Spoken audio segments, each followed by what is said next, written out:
Bienvenidos a nuestro video Alcances de la identidad peruana en torno al centenario, focos y sombras en la construcción del ideario nacional. Antes de empezar, debemos definir algunas cuestiones básicas. En este video analizaremos la forma en la cual los líderes peruanos dieron forma en torno al centenario a la identidad peruana.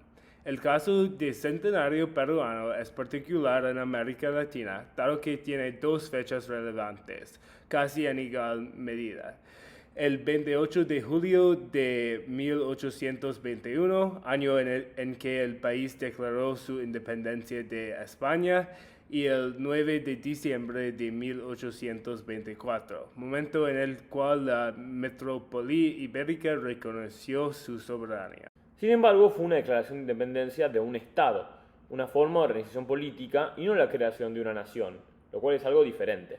Una nación, en palabras de Benedict Anderson, que fue un famoso académico de la ciencia política, es una comunidad imaginada. Siguiendo lo teorizado por Auslach, es difícil separar la formación del Estado en tanto aparato institucional de manifestación material de la creación de esta comunidad nacional, a la cual dicho Estado viene a dar amparo.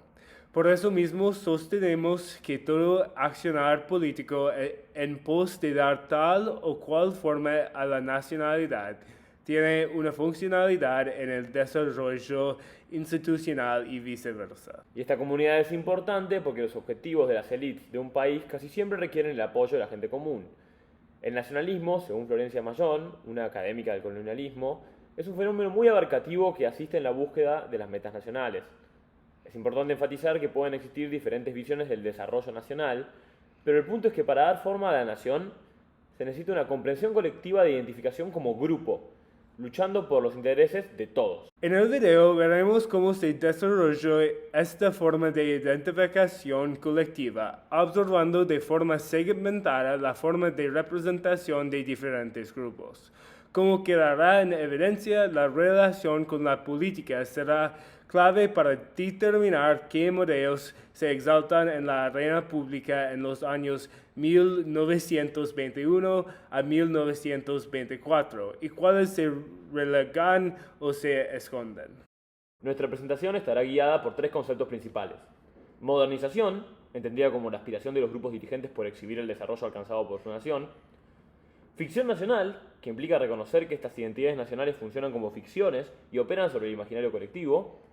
Y la idea de que la identidad se construye de forma monolítica, esto es, como un bloque uniforme que no da mucho espacio a la diversidad o a los sectores que no se ajustan al molde. Pasemos ahora al contexto. Justo antes de 1919 había estado en el poder la llamada República Aristocrática. Luego, 24 años en el poder, un miembro de la élite, Augusto B. Leguía, realizó un golpe de Estado e inauguró un nuevo periodo político, el oncenio de Leguía. El flamante presidente era un miembro de la oligarquía de Perú que emprendió su proyecto político buscando diferenciarse de la llamada República Aristocrática. A los 2 años del comienzo de su mandato llegó el primer centenario. Los preparativos de los festejos de 1921 nos darán una pauta de cómo el gobierno de Leguía pensó la nacionalidad. Veremos ahora cómo fueron representados y qué roles cumplieron los militares, los estudiantes y los indígenas. Obviamente, el centenario de la victoria en la guerra independentista va a tener un fuerte elemento de reivindicación militar. Esto no era una novedad. Mejía Tecona señala como la primera propuesta para honrar al gran prócer, José de San Martín, trataba del año 1822, apenas un año después de la Declaración de Independencia. A principios del siglo XX, dos monumentos fueron erigidos con la figura del Libertador. Pero la llegada del centenario significó un especial impulso a esta celebración de los militares y sus valores. Casalino Sen destaca la creación del Panteón de los Próceres de la Nación Peruana, el cual, por su composición mayoritariamente militar, expone como, y cito, en el imaginario republicano de construcción heroica del siglo XX hay una tendencia predominante hacia lo militar por encima de los valores cívicos o laicos. Los cuerpos de estos héroes pasaron a descansar en este panteón como forma de rendirles tributo. Sin embargo, vale matizar qué significado tenía esta exaltación de los militares. Los valores que estos mismos transmiten pueden ser muy diferentes acorde a la forma en la que sean representados en la escena pública. De nuevo, sirviéndonos de Mejía Ticono, observamos cómo la forma de representar a San Martín en los monumentos producidos en torno al centenario es muy diferente de aquella se utilizó para los principios del siglo XX bajo el gobierno de la República Aristocrática. Mientras que en estos se exaltaba la figura de San Martín como un militar poderoso, valiente e imponente, la búsqueda de mostrar que Perú y Latinoamérica era un territorio moderno y actualizado respecto a la civilización pacífica europea, llevó a que el Libertador fuera retratada como un prócer estadista, intelectual, sobrio, sereno y reflexivo. El contraste de ambos monumentos responde a un cambio de paradigma. Dejó de ser relevante la primacía caudillista de un militar victorioso para que lo valorable de la figura de San Martín pase a ser su encarnación de la historia, funcionando como puente para Perú de ser colonia a ser nación moderna. Pero los militares no fueron el único grupo activo en la creación de narrativas durante el periodo de los centenarios. La gran mayoría de estudiantes universitarios fueron aliados del régimen de Augusto Leguía. Él asumió la presidencia en 1919, precisamente en el año en que se realizó en Perú la reforma universitaria, que imputaba a dar a los estudiantes mayor agencia en la universidad y promovía la libertad de cátedra. El presidente, que venía a desplazar a los sectores originalmente aliados de la República Aristocrática, encontró en los estudiantes un poderoso aliado contra estas fuerzas tradicionales. La Iglesia Católica y sectores conservadores de la sociedad, que gozaban del monopolio de la educación, vieron en la reforma universitaria el fin, al menos parcial, de su hegemonía en el campo. Tal como señala Portantiero, los estudiantes encontraron en Leguía una figura de poder, ni más ni menos que el presidente, que estaba dispuesta a ayudarlos en su cruzada en favor de la educación laica, aunque solo fuera en contra de estos sectores civilistas.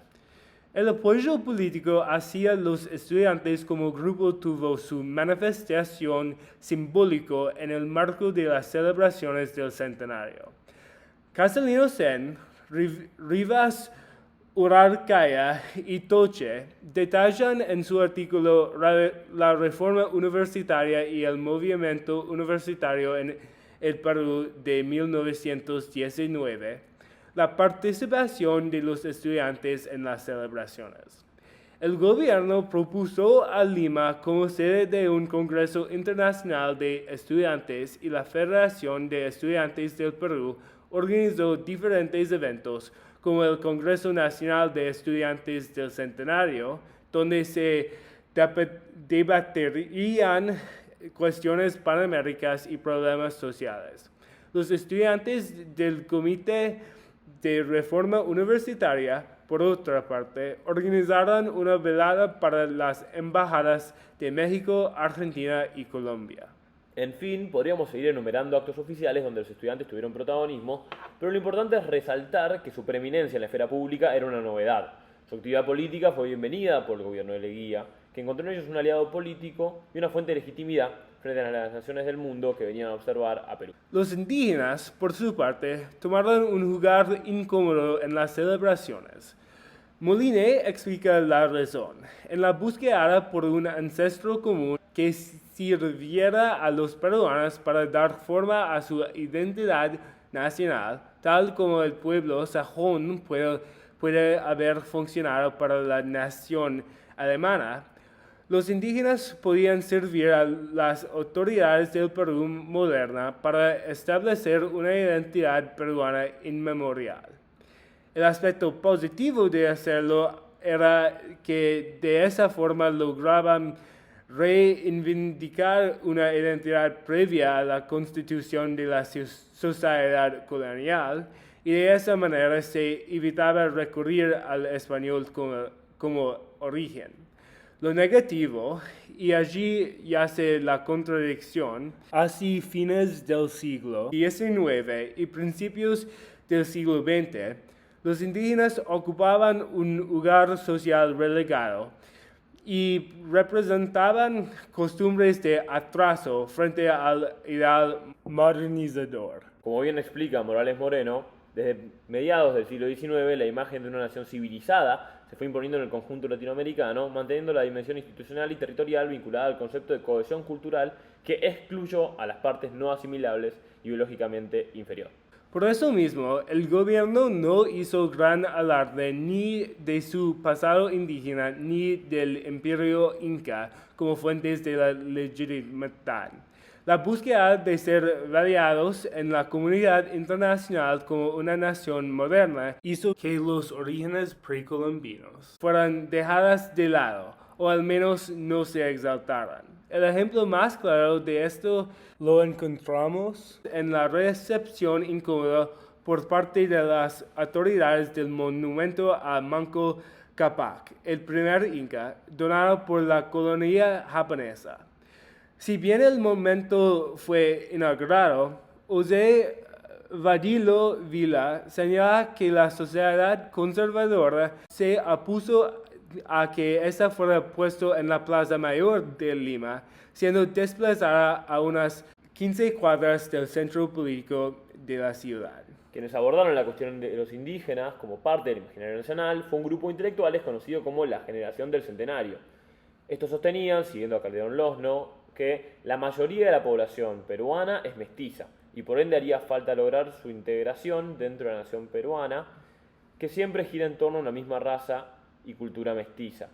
Este mito de la nación mestiza, como una suerte de bloque homogéneo de crisol racial, sirvió a invisibilizar o al menos diluir la presencia de las comunidades indígenas como un segmento diferenciado de la nación peruana. Por otra parte, actores socialistas en la década de 1920, expresa Moline, reivindicaron al pasado inca como un pasado idílico, como un Estado socialista basado en la colectivización de los medios de producción y la tierra. Así, de forma marginal y sin mucha voz en los festejos del centenario, los pueblos indígenas fueron recuperados por estos intelectuales como un modelo al cual aspirar, como una nación peruana igualitaria al cual era deseable regresar. Para resumir, vemos que el hilo conductor en la construcción de la identidad nacional peruana es el ser moderno. La preocupación del gobierno por mostrarse como un país integrado a la cultura europea motorizó una serie de mecanismos que buscaron focalizar en las vetas modernas o civilizadas de los diferentes grupos. En este sentido, no estamos inventando nada. Ibarra, estudiando el caso chileno, sostiene que el centenario solo es un eslabón en un proceso de modernización más abarcativo. Por eso mismo entendemos que la coyuntura favorable a los valores modernos moldearon la concepción de la identidad peruana hasta 1921. Los mismos que impulsaban la modernización estaban deliándola. Queda por responder hasta qué punto fue adoptado el modelo nacional promovido por Leguía en la década de 1920. El siglo XX latinoamericano estará plagado de nuevos conflictos y disputas donde la identidad peruana estará en constante movimiento. Los diferentes movimientos de democratización irán haciendo progresivamente partícipe a la sociedad en su definición identitaria. ¿Persistirá de todas maneras, como un sedimento temporal de ya más de un siglo, las definiciones y el imaginario del ser peruano como moderno, como un modelo al cual aspirar? ¿Cuán potente fue la marca de estos momentos en la de efervescencia nacional en la posteridad? Muchas gracias por ver nuestro video. Acá están nuestras fuentes.